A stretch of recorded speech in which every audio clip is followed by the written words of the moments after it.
You know, it really was a very good year for speakers. 2023, a great crop came through this room. So I'm going to do this list of my favorite speakers of 2023.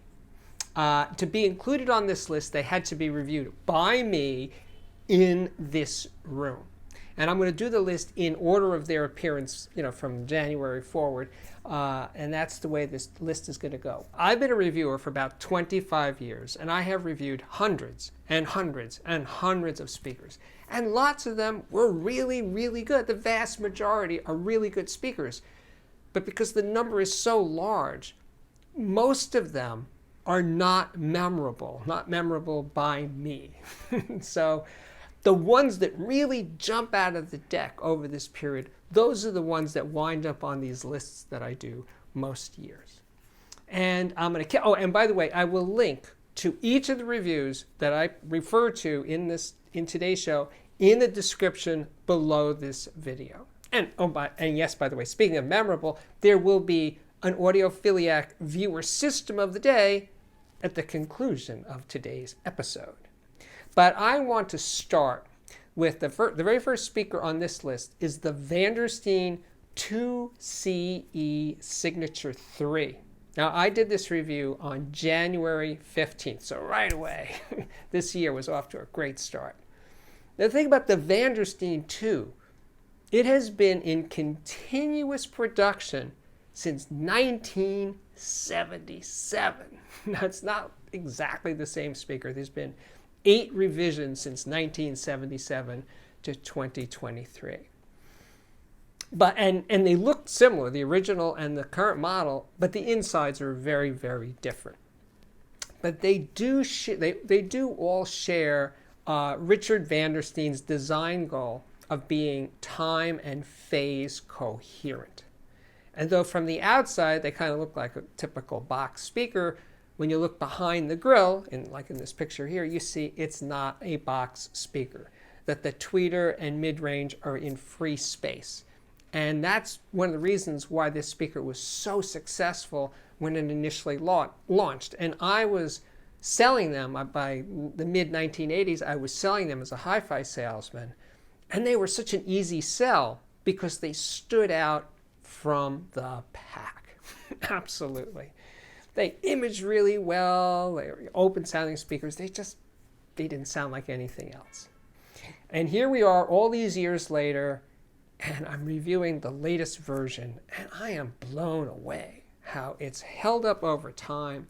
The openness of the soundstage, the full range quality of this speaker, it goes deep into the bass. The tweeter, by the way, at the other end, the tweeter is a 1-inch ceramic dome tweeter. Those are pretty rare, certainly in speakers in this price range, which is, by the way, $3,900 a pair. There's a 4.5-inch mid-range driver, an 8-inch woofer, and a 10-inch acoustic coupler. Well, other people would call that a passive radiator.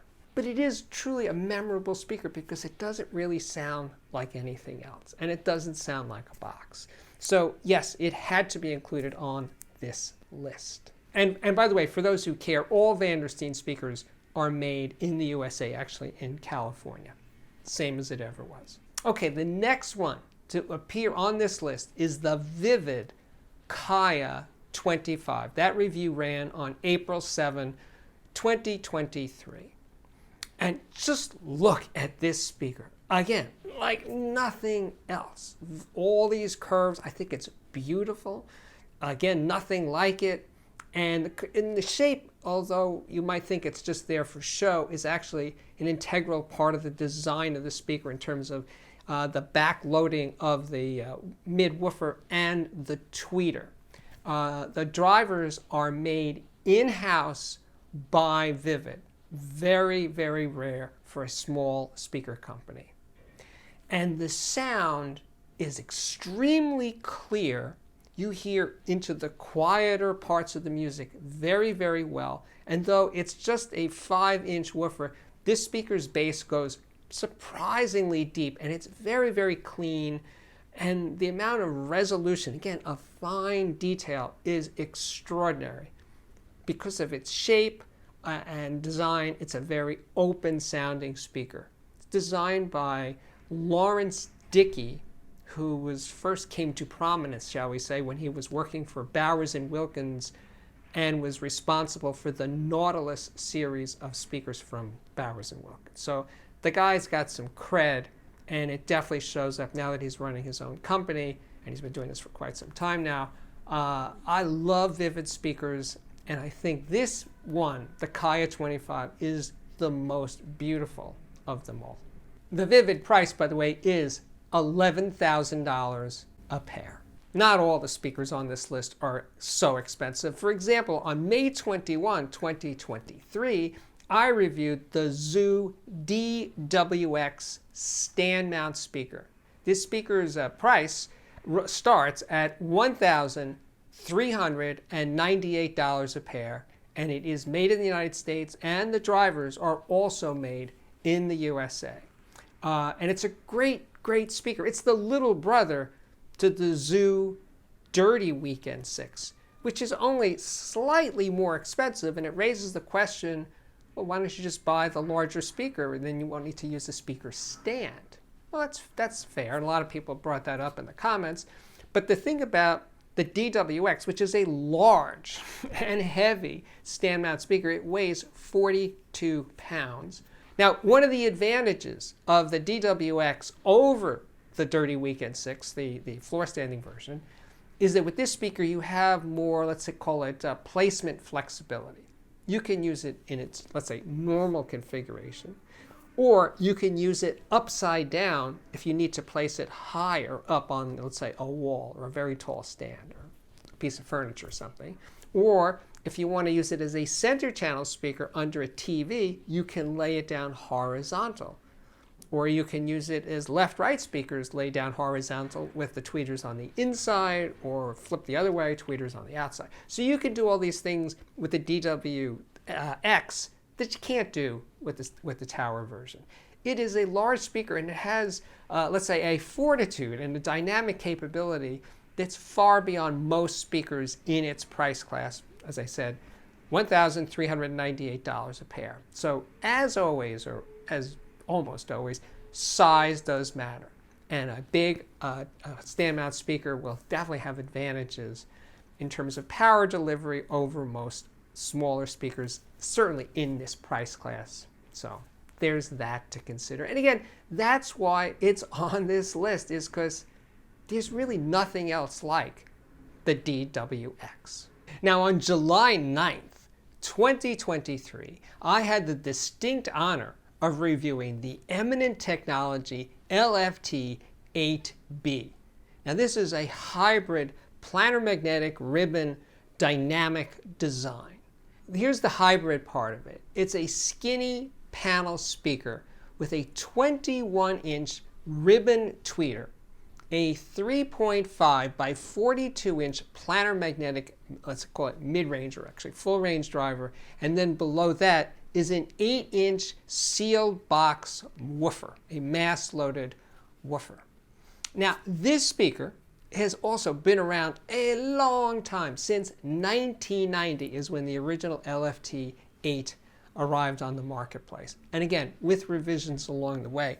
But I had never reviewed an Eminent Technology speaker until this year. And I'm used to planar magnetics from Magnepan. But this speaker, because of the dynamic woofer, sounded very different. First of all, it made punchier bass than a Magnepan. Now, Magnepans make bass, but this bass had a different, more, let's say, well, dynamic quality than Magnepan bass.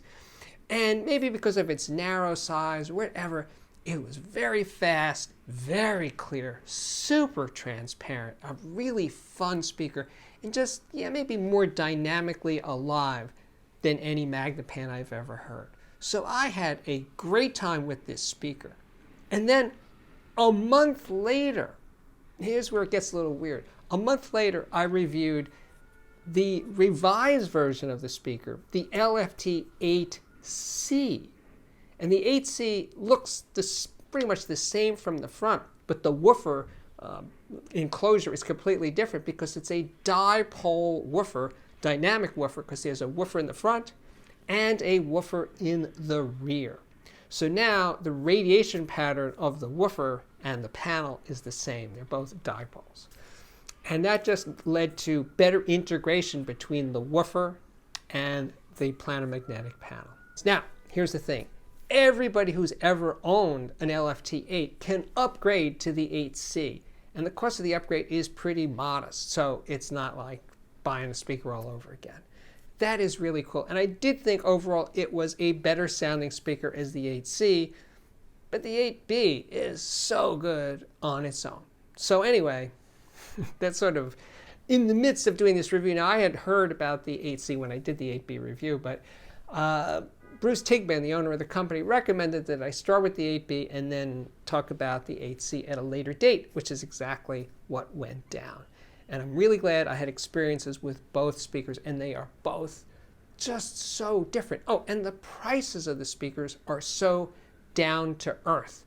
The 8B, the LFT 8B, is $3,200 a pair, and the LFT 8C is $4,500 a pair. And yes, you can upgrade from the earlier models to the 8C.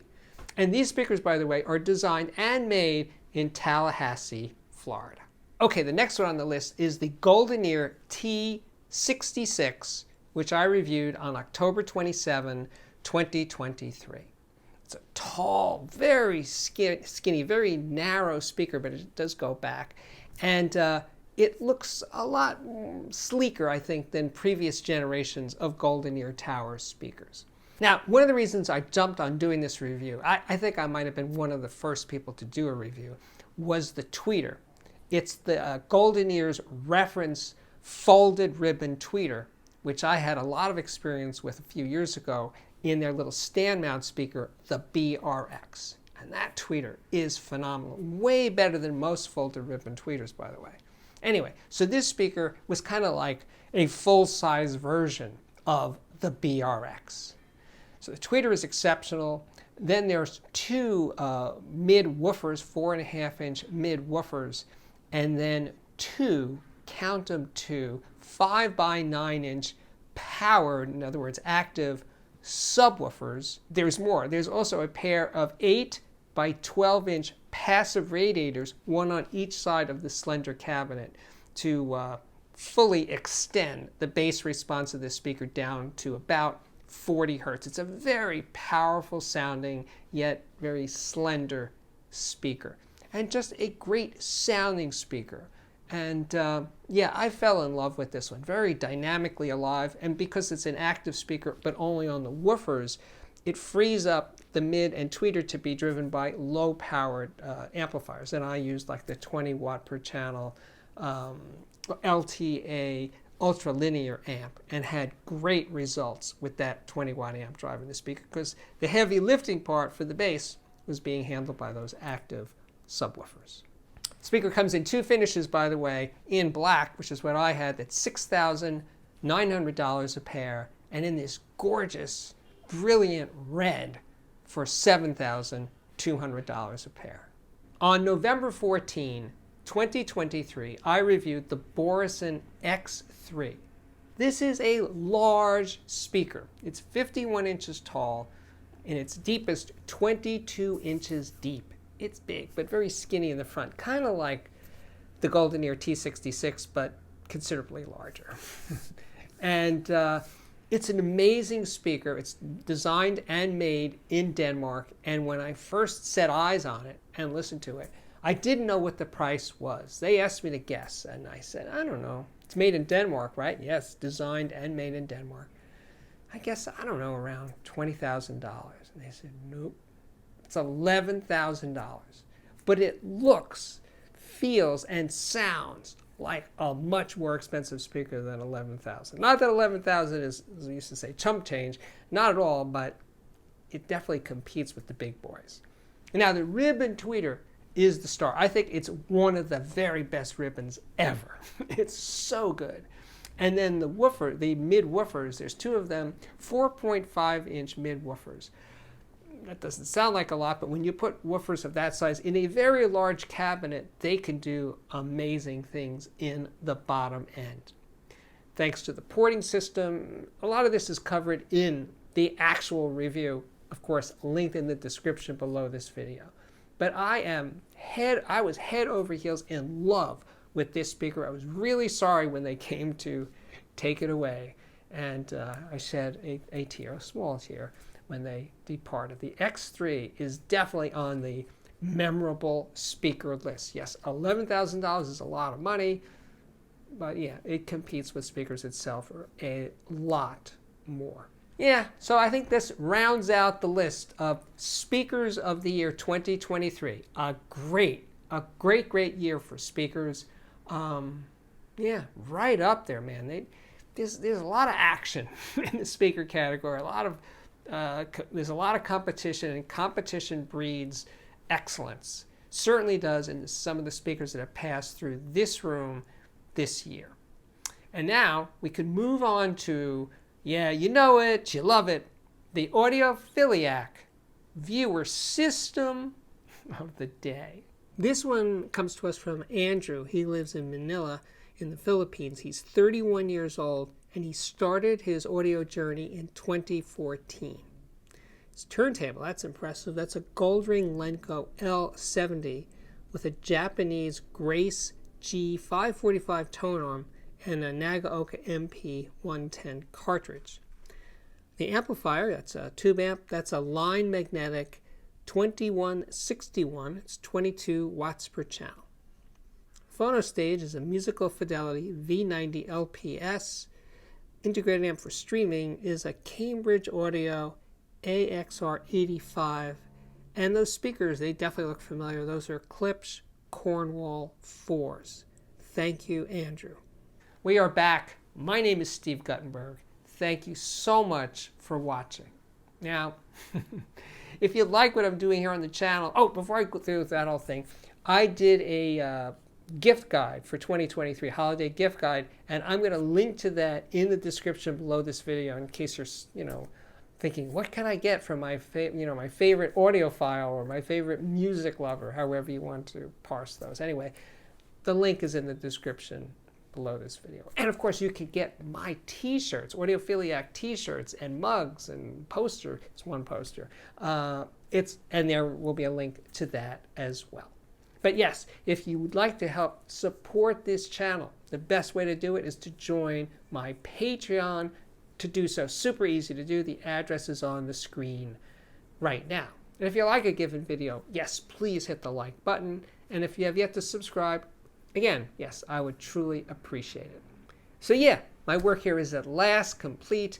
Thank you again for watching, and I really do hope to see you back here again very, very soon. Bye-bye.